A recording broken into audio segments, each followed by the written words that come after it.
But we stop by to tell you that what's in front of you is bigger than what's behind you. Your destiny, your promise, your future. You might as well shout before you get it, because God sent me here to tell you that what he has for you is gonna be big. I believe that it's my season. that it's my season. You ought to declare that over your own life. Say, I believe I believe that it's my time. that it's my time. It's my time. It's my time. And I can feel it. I can feel it. Say, breakthroughs in the room. Breakthroughs in the room. It's yours if you want it. Anticipating. God's getting ready to move. God's getting ready to move. Listen, you ought to declare this over your own life. Say it. For I know God, he's working a miracle just for me. Just for me. And it's gonna be. And it's gonna be big. God's gonna open the windows of heaven. Pour me out a blessing. I won't have room. Many roads to contain it. Can't even try to explain it.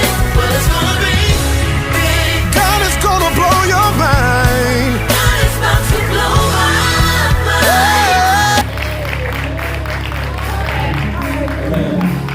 Let me give you a little bit more juice on this. If you don't mind, you please stand to your feet in the presence of the Lord. And you can lift up your hands and open up your mouth. On today, my heart.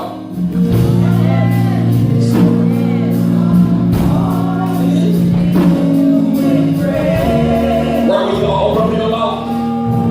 Come on, let's say it again. That's why my heart.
Today, come on, y'all really better than that.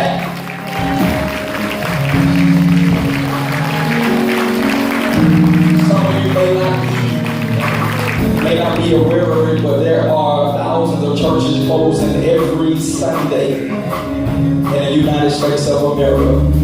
And for God to keep his hand on this beautiful edifice, you should give God a hand clap of praise. We thank you so much for today. I'm thankful for the privilege today. If you don't mind, clap your hands for the praise team and also the minstrels who did a great job. Thank you. I'm going to do a great job. Thank you. Thank you for filling in, bro. I appreciate it. Thank you so much. I'm excited and elated to be here on today. And before I get to my salutation, if you don't mind, stand up on your feet right now and give your pastor, Eric Powell, a hand clap of praise on today. Thank you, Lord. Thank you. Thank you. Amen. Thank you, musicians. I'm good right through here. Thank you so much. We greatly appreciate you on today. When I walked into your pastor's office, we became friends immediately. When I saw James Cone on his wall, I said, this has to be the right type of preacher. If you have not read any of James Cone literature, please do that. He was a black liberationist theology professor. I don't want to go too deep on today, but there are many people in our generation that don't even understand for churches to be built like this. You have to go through a lot of tumultuous situations just to be in the house of the Lord. Because the reality of it is, we declare one Lord, one faith, and one baptism. But watch this, Dr. King said the most sacred hour is on Sunday morning. Let me stop my train right there through here. Some of you don't know I'm a pastor, but I'm licensed Methodist and Baptist. I like preachers and people that talk back to me. Because y'all quiet in church, but gossip after church. I'm preaching already, I didn't even start. So it's okay to say amen. The Bible says in Ezra, when they opened up the law, the people responded by saying amen. So I like a church that talks back to me, and I greatly appreciate that. Also, too, let me thank someone who's special to me. If you don't mind, clap your hands for my aunt, Dr. Brenda Cloud. I thank you for even trusting me with these things. Come on, y'all can do better than that. I greatly appreciate it perfectly. In the next couple of years, y'all pray for me. I may get adopted by my name, but I don't know. I may end after this master's. Y'all pray for me right through that. And also, to you don't mind, clap your hands. My father is in attendance on today. When you lift up your hands on today, my father is in attendance on today. Amen. Thank you for being here. I was reminded on the way here as a UMC child, my mother who has passed and been on to the Lord. I was thinking about her this morning, and I told my brother Tyree, even though we're dressed down Sunday, I heard my mother say, go in there with a suit on and behave yourself. So I can wear no t-shirts and jeans and come today, so y'all pray for me. Right through y'all. PTSD for my mother, she ain't even alive. Y'all keep me in your prayers right through here. Amen. Amen. If you don't mind, let's stand up. I'm going to read the scripture again. I'm going to go through real quick. Genesis chapter number 12. Genesis chapter number 12. You don't mind reading again. And can I get at least 5 people to talk back to me on this morning? Thank you. I like you. I wish they could put you up on the front row. I like you. I put you up. I just love you. Genesis chapter 12. Okay. Pastor said I got open seats, so if you want to come down front, come on down. The price is right. We're going to do it that way this morning. Genesis 12. When you found it, say amen. And I'm a preacher that likes to teach while I preach, so if you're taking notes, look ahead, sit back. Go from your country, from your people, to your father's house, to a land I will show you. I will make you into a great nation. Watch the personal pronouns, and I will bless you. I will make your name great, not Instagram or Facebook. And you will be a blessing to bless others and not to stunt on the ground. I will bless those who bless you. Whoever curses you, I will curse. And all peoples on the earth will be blessed through you. I want to talk from the dark thing this morning. You know, positioned for a promise. Positioned for a promise. You may be seated in the presence of the Lord. God, we thank you for your word. Illuminate the hearts and minds of the people that are here today. In the name of Jesus, I pray that the saints of God say, amen. My dear brothers and sisters, I'm really reading Barack Obama's memoir called A Promised Land. In the stern, highly anticipated first volume of the president's memoirs, Barack Obama tells the story of his improbable odyssey from a young man searching for his identity to the leader of the free world. In part two, something illuminated my mind in a chapter called Yes We Can.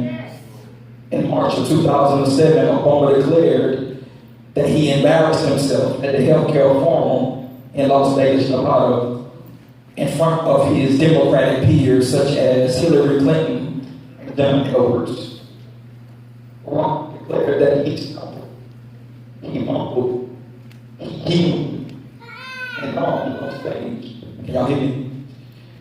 Under pointed questions, he admitted that he did not have a plan for health care.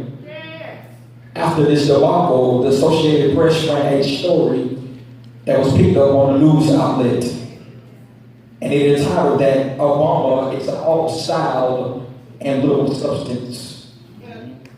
David Axelrod, one of his campaign managers, gave him a post-game critique. He said, your problem, Barack, is that your problem is you try to keep answering the question without getting forth your message. Can we get up now, if you don't mind?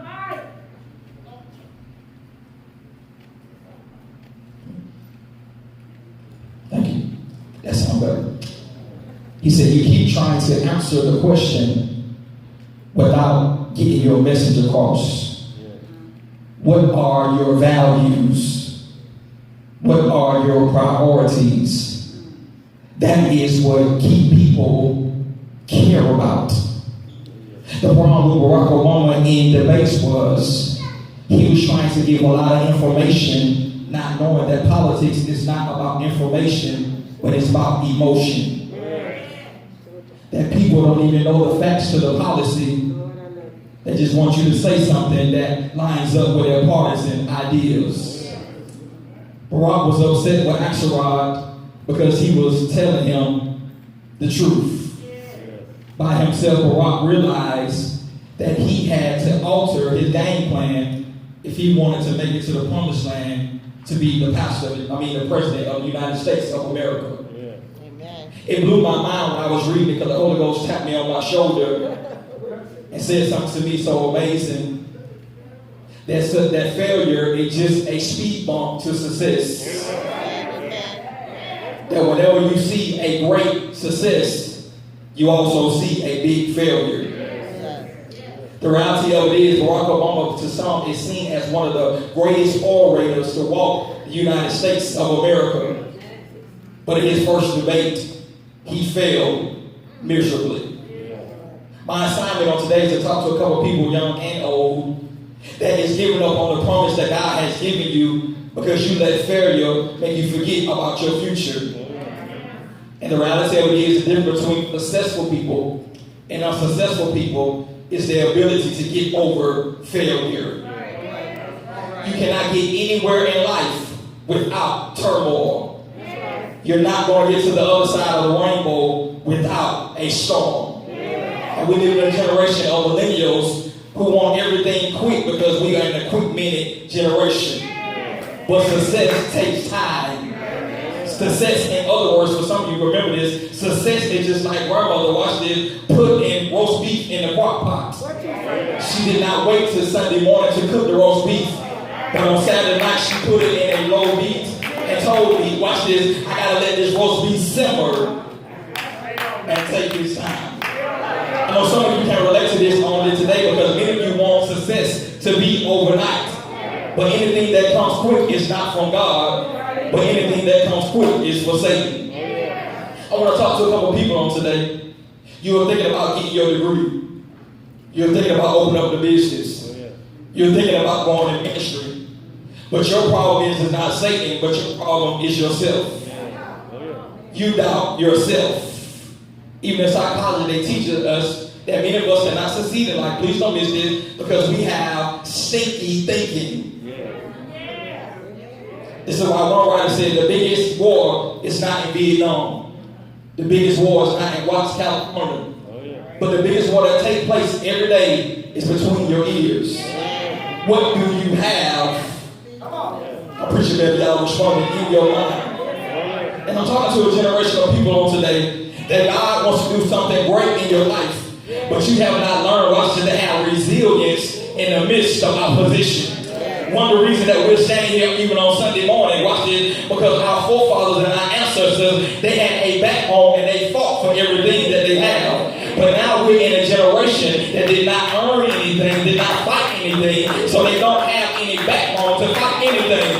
But there was a generation that came before us that had to watch this get killed to sit at the lunch counter, that had to get their heads cracked to get on the bus stop, that had to get that screen put in par just to give God glory on Sunday morning. But we're in a generation now that become so bougie and forgot about what our ancestors had done for us. But let me let some of you brand new Negroes know, I don't care if you went to Harvard, Spelman, I don't care if you went to Howard University, there was a generation that said, I see a cloud over my head and I will die in the grave before I be a slave. Is there anybody that got fighting them like their ancestors that said, I will fight until I die? I want to make sure my children can go to school and be equally fought for, because we got a fighting spirit. April 3rd, 1968, it was Dr. King who said, watch this, he said, ask America to be true to what you put on paper. Because America was not even, watch this, paying allegiance to even what they wrote. He said America wrote a promissory note, and they also, he said, America, watch this, you sent me a cash app that was declined because you had insufficient funds. Some of y'all got because we're in 2021, but the reality is, we still fighting to vote. We still fighting for job opportunity. We still fighting for residential areas. But some of them think y'all done came up. But the reality of it is, the enemy has not stopped this thing. He's still doing a new thing. And God is looking for a remnant of black people that's going to stand up and straighten up their backs and not be bought and unfold and tell Satan no. That if you want to get to my children, you got to fight through me. Is there anybody on this Sunday morning that say it's because of our fighting spirit we are where we are?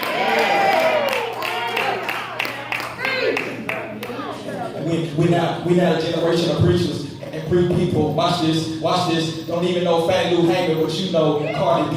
I'm preaching that y'all responding. We're dealing with a generation, watch this, that don't even look like the color of being black. We're in a climate right now that you're more allegiant to a red or blue color when neither one of them wants you in it. This is why April 3rd, 1968, Dr. King in the Mason Temple had to close out his speech by saying, I've gone to the mountaintop. I've seen the promised land. Like anyone, a long life has longevity. Watch this. But I might not make it with you, but we as a people, see, some of y'all don't even know history. We as a people going to get to the promise. I thought we were talking about promises on today. Because the reality of the reason that we make it as Africans living in America is because God's hand has been on us since the Middle Passage and Jim Crow and civil rights. And the only reason we're living where we are today is not because of your white Jesus, but because of a black man that stood up behind a pulpit and say, God, I got a dream that my kids may live, even if I have to die for it.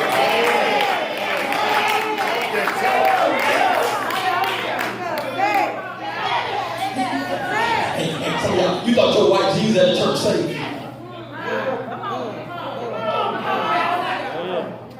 How did I know Jesus was black? Because watch this. Anything that changed in America comes through the blood of a black man. Some of y'all didn't catch that on today. The only time things had went places, watch this, black people had to be a living sacrifice. This is why when Jesus died on the cross as a black man, John said his skins were like bronze, and he had wool in his head. He had dreaded locks. He had red eyes as if he was on switch of sweets. And when he opened up his mouth, the word of God came from it. God said liberation only comes through people who have been oppressed.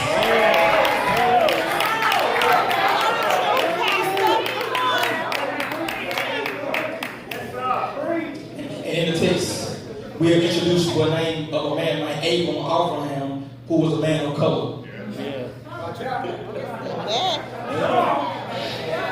And this man of color, if you want to take notes on first thing on today, this man of color, watch what the Bible says. In order for you to position for a promise, the first thing I want you to write is, you must leave your comfort zone. Genesis 12, verse number 1, watch what the Bible says. Yahweh says to Abraham, he said, watch this, move away from your country, your region, and your people. Watch what he says.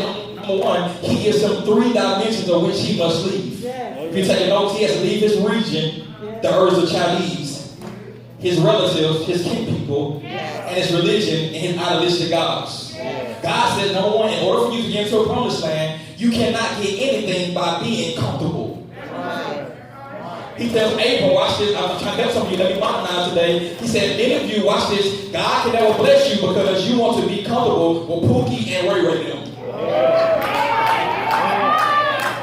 You, watch this, you allow your families to stop you from being great. And because they're not successful, they get attitude with your success. Watch this, they say things like, you think you all of that. Your response should be, yes I am. I got degrees for it. Watch what he said. He said, watch this, Abram, you must leave your comfort zone because comfort zones are beautiful places, but nothing grows there. All right, I'm going to stop there because some of y'all don't like my theological philosophical presentation. There was a TV show that come back on TBS I was watching at my grandmother's house. It's called Cheers. I had no idea what the show about, but I remember the show came on and said, you want to go where everybody knows.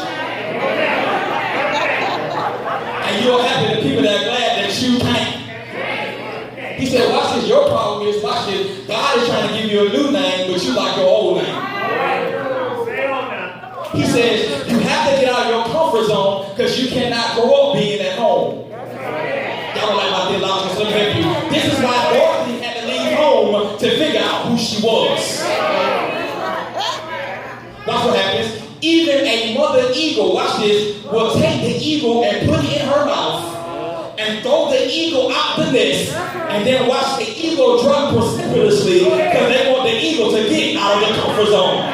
The eagle thinks that the mother is killing them, but the eagle doesn't understand the mother is building them. Y'all get my point. See, some of y'all, God is making you get fired and leave your job during a pandemic because you're too comfortable in your position. So what God is doing, like a mother eagle, he's throwing you out the nest to make you walk by faith and not by sight. In other words, God is not going to bless you in this season if you stay in the same condition.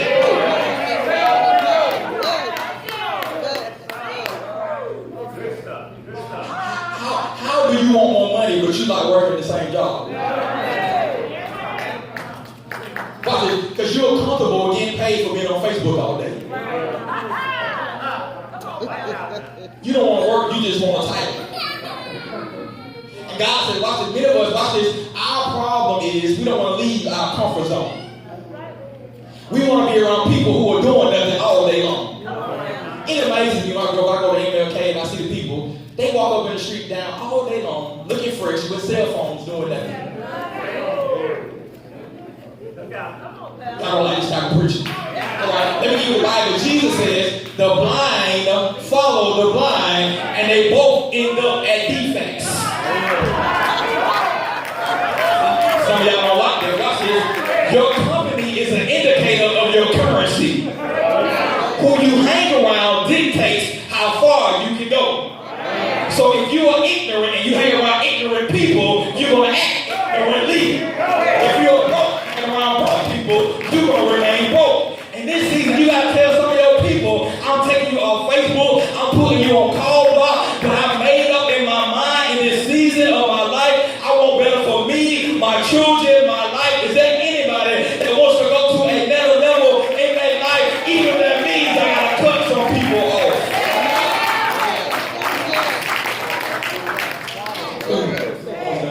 Number two, Abram must keenly listen to the voice of God. Yes. The Bible said the Lord has said to Abram to leave. Yes. Watch this. God's voice is a continual verb. Yeah. That's right.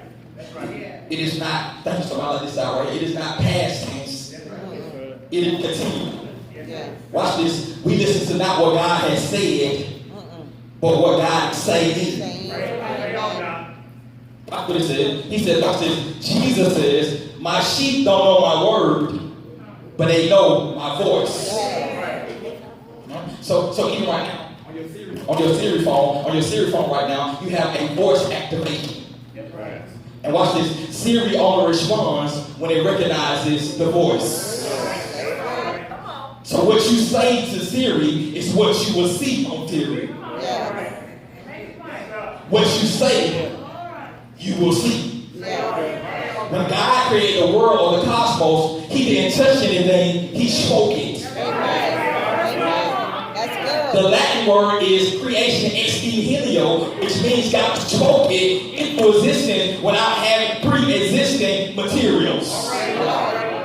So there's nothing that God does that He touches, He only speaks it. This is why the writer says in Proverbs, the power of life and death, watch this, is in your mouth. Now watch what He says on today. He says you're only going to be successful, watch this, if you learn how to, watch this, hear the voice of God. And watch what God does. Watch what God does. No, God is black, so watch what He does. He tells Abram to leave, but He don't give him good directions.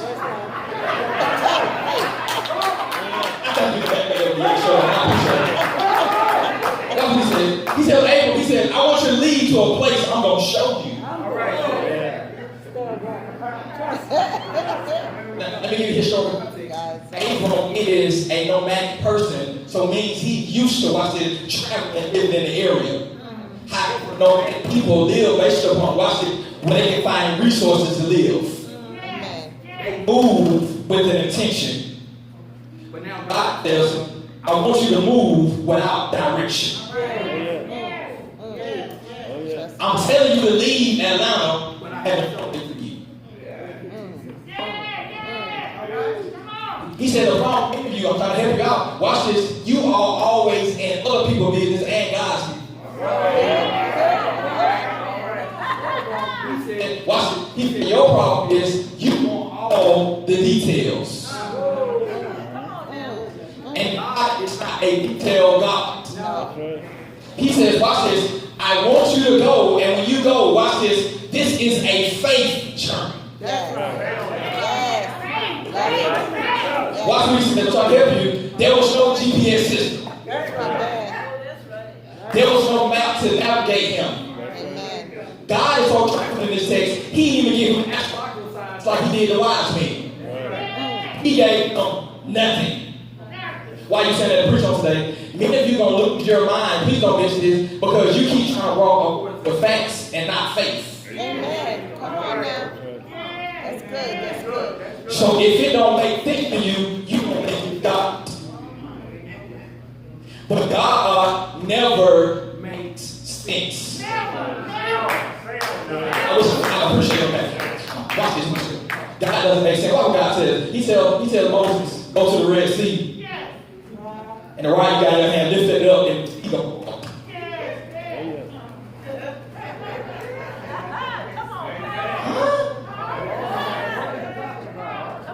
He says, they're about to kill us and you tell me to hold up a stick?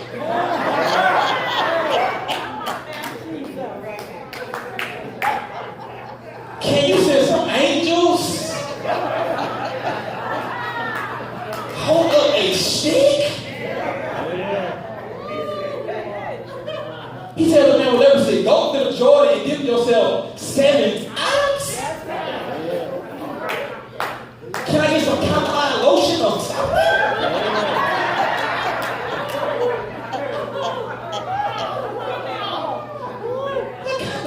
What kind of business is this?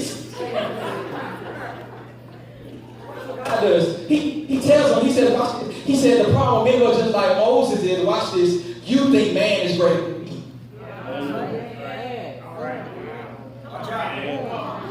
So watch this, you're looking at your budget, but you don't understand God has an unlimited bank account.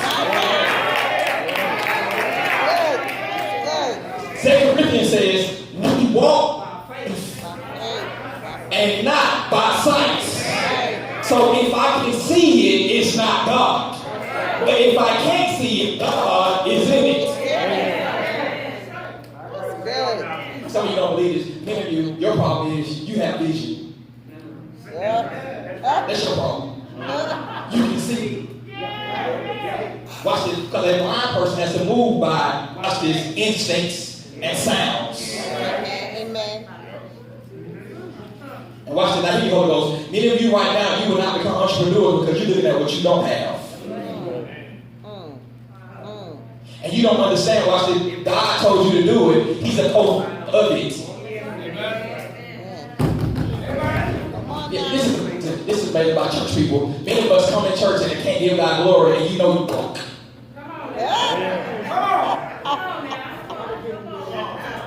When you look at what you have based upon your budget, it doesn't line up. Never does. But watch what God does. He says, watch this, when you don't have enough, I always put a ram in the bush to supply your needs.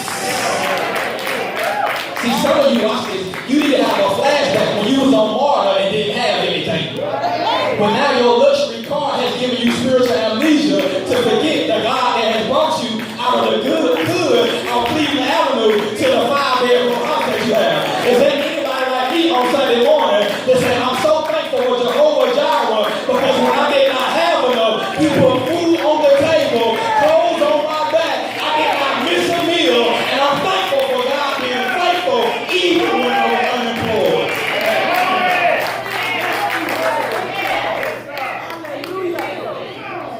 Pastor, why y'all getting out on Sunday? I help you out. Go to your Bank of America account. Come on now.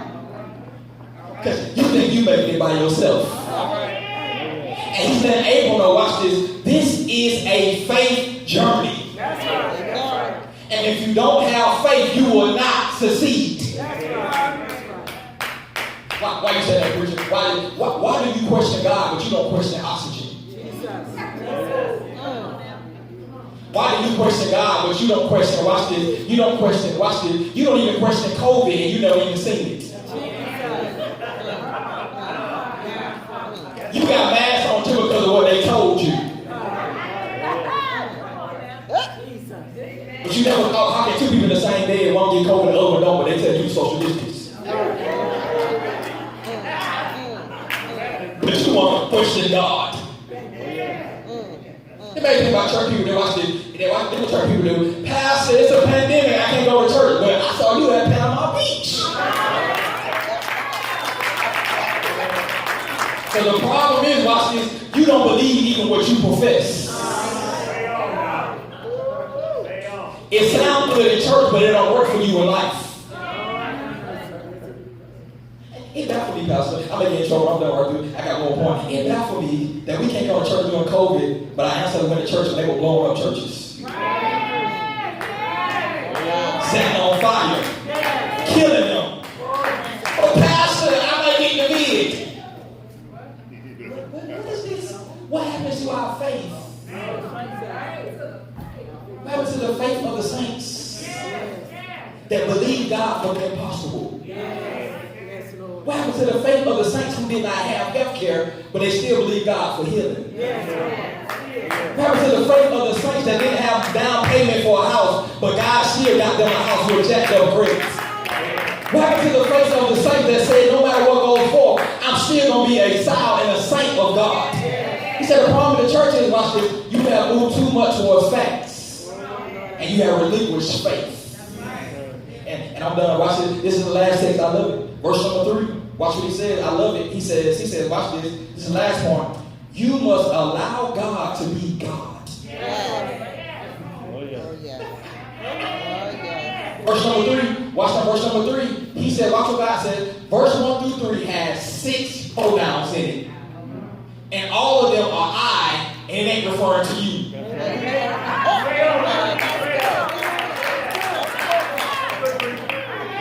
He said, I will make your name great.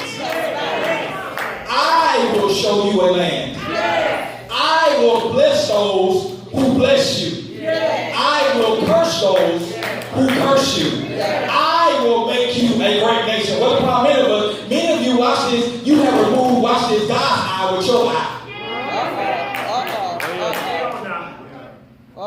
what she said. And theological terms, it is known as an unconditional covenant. Yes.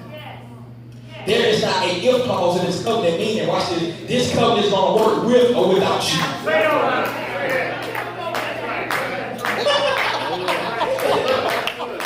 He said, watch this. Many of us, we are getting in God's business. If you don't even know it, you're blocking your own blessing.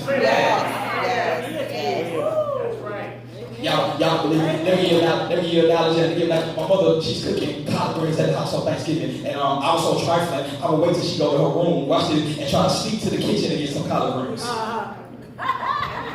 But I don't know why, but mothers have instincts that even when they don't see you, they know you're not doing what you're supposed to be doing. And she runs into the kitchen and she hits my hand. She said, "What are you doing?" Me and a child now, I try to lie. I'm just trying to see if the stove was too high.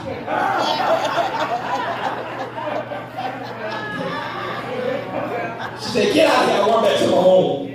45 minutes later, I'm coming back again. Watch this, but please don't misrepresent it. I'm trying to get something that's for me, but it's not time yet.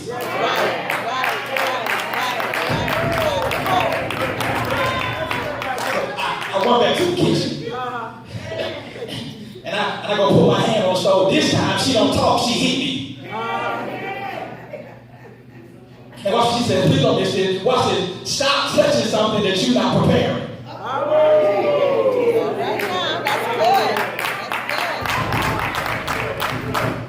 I went back to my room. 3 hours later, I got an attitude.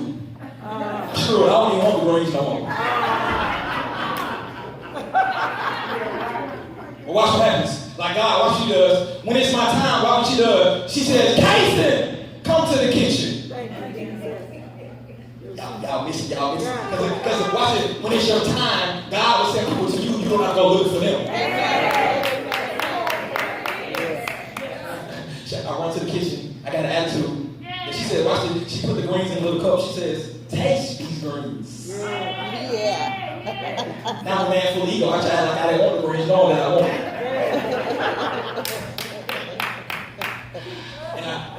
And I taste the greens, and I take some and put it in my mouth. She said, "Are greens good?" I said, "I don't know. I need another cup."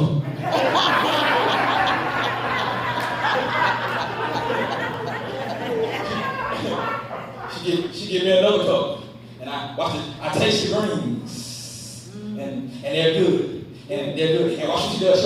She said, watch it. Because watch it, you were doing the process. What my mother said, she said, you can get a plate even before dinner.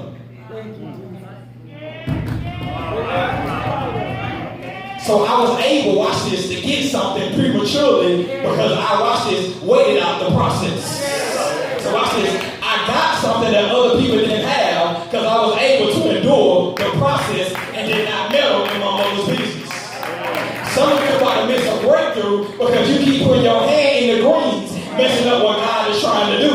He's trying to send you a husband, but you keep it on Facebook messing with no good Negroes. God says, stop putting your hands in him and let me bring forth what you need to have. And what I bring forth you need to have, you're not going to question it, you're not going to doubt it, you're not going to think twice about it, but you have to lift up your hand and give God glory and say, I don't know how I got this, but I'm thankful that God is faithful to his word.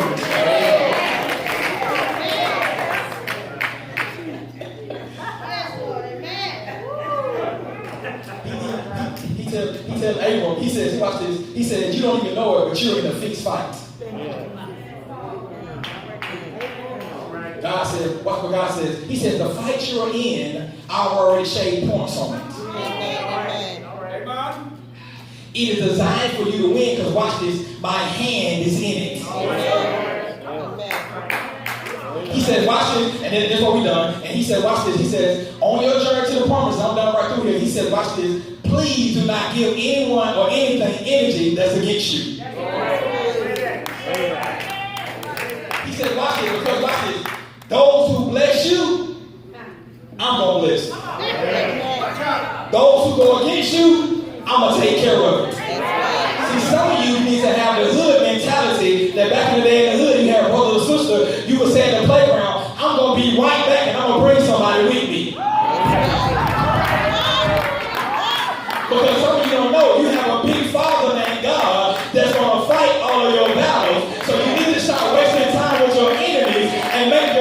enemy's your footstool. And tell your haters, you can talk about me, you can blog against me, but if God be for me, who in the world can be against me? Is there anybody here on Sunday morning that's having time where people trying to speak against me and give me fire? But God has a way of shutting my enemy's mouth to see me succeed in their face.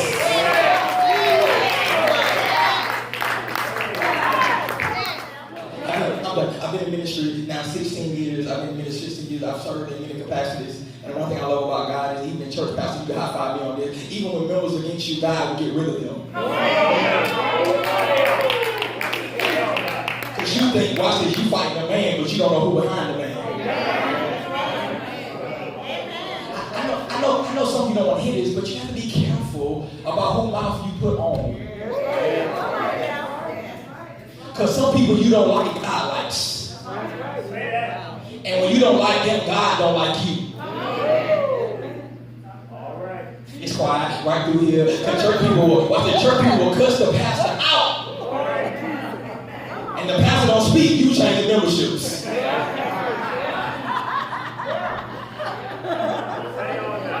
He says, Abram, he said, Pastor Powell, he said, it's been 44 years, you've been here 6 years. Watch this. I'm trying to be you a great nation. Don't waste your time with members who say COVID going on.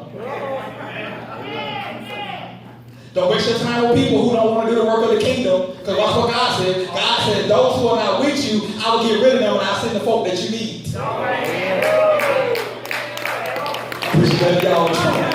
Because you're not going to make it in this journey. I'm trying to help y'all. Don't get it twisted. You're not going to make it in this journey relying on people that got your last name. 1,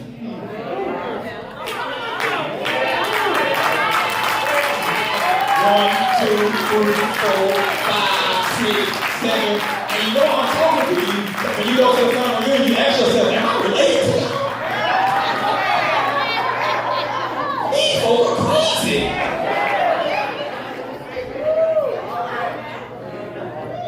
But what you don't know is, you are the Abram of your family that's there to deliver them. That's right. Amen. So that's why you don't fit in. That's why they get on your nerves.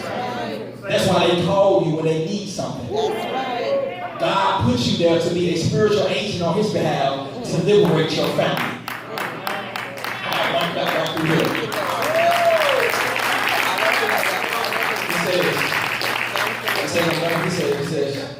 He said, you're going to get to the promised land. But he said, the only thing that's going to stop you from getting to the promised land, Abram, and people here, is that yourself will stop you from becoming who God has called you to be. There was no Satan in this text. No spiritual warfare. It was a conversation between Abram and Yahweh. Watch out. He says to him, he says, Yahweh, he says, my God, he says, watch this. I got to trust you even when I can't trust you. Even when it don't make sense, I got to follow behind you. Because, watch this, many of us have become so colonized in our thinking, it's messing up our theology. And God says your problem is, even with church, you think you have God figured out. I'll leave with this thought. Isn't it amazing? Isn't it amazing? Isn't it amazing that even in church, we have given God a name, and he didn't even have a name. Moses says, God, what do you want me to call you? When they sent me to Egypt. He says, I am. That I am. The Hebrew text, watch what it says. I'll translate the Hebrew text to just God is saying, I am who I never need to be when I need to be it. That's good, Pastor. He says, when I need to be a doctor, I'll bring healing. When you need to get out of court, I'll be a lawyer. When you need money, I'll be your personal bank account. He said, whatever you need it, when you need it, he said, like a commercial, one call, that's all. I'm on my way to get what you need. I like that. That's good. He said, I am. That's it. That I am. Yes. And then Jesus comes in the New Testament, or Yeshua, his correct name, comes in the New Testament and says, I am the way. I am the truth. See, some of y'all don't read your Bible. You can't get inside of this. I am the life. And no one can come through the Father unless you come see me first. He says, in other words, you cannot get into this club called heaven if you're not on the VIP list. Stay outside, go to the back of the line, and watch it until you're in the Lamb Book of Life. They probably don't even preach about this no more. Until you're in the Lamb Book of Life, you have no access to the Father. And the new generation is like, what is the Lamb Book of Life? What is that? Because watch this, we move so far away from God. And we're doing our own thing. Watch this. I'm done. The pastor said I can do this before I go. I want to do an altar call. Watch this. It's a different altar call. I want to do an altar call for people who know God is calling them to do something in their life, ministry, preaching, business, and you have not stepped out on faith and did it yet. I'm talking to some people here. God is calling you to do something, but you keep procrastinating. Yes. All right now. The altar's open. The altar's open. Come on down. I'm in the spirit. All right now. Come on down. I want to pray for you. You know your business should be open a long time ago, but you keep working at that job. Step out on faith and do something that eyes have not seen and that ears have not heard. I'm waiting for at least 2 more people. God has you here for a reason on today. Because it's time for you to take a risk and do something that you have not done before. Get out of your comfort zone. Follow the voice of God. And allow God to take care of his business.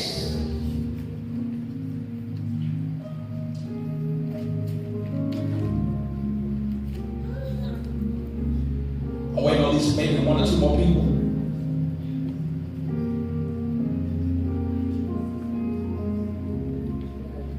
For those at the altar, can you look at me right now? Let me say something. Pastor said something so amazing today. He said he's a young man, but he does a lot of things. Watch this. What I've learned in my life, growing around a lot of elderly people, tomorrow is not promised. You do not have a contract with God about when he's going to come back and get you. So when you say, I'm going to do it later, there is no later. There only is now. Watch out. That's why James says, don't even boast and say, I'm going to see you tomorrow. Say, if the Lord is willing.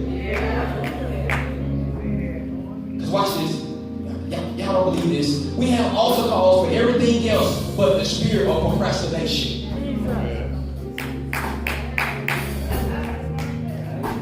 You've been going back to school the last 20 years. Stop procrastinating. God said, the time is now. So tonight, go write the business plan. Get the application. Get the wedding dress. He says, prepare for your future and now.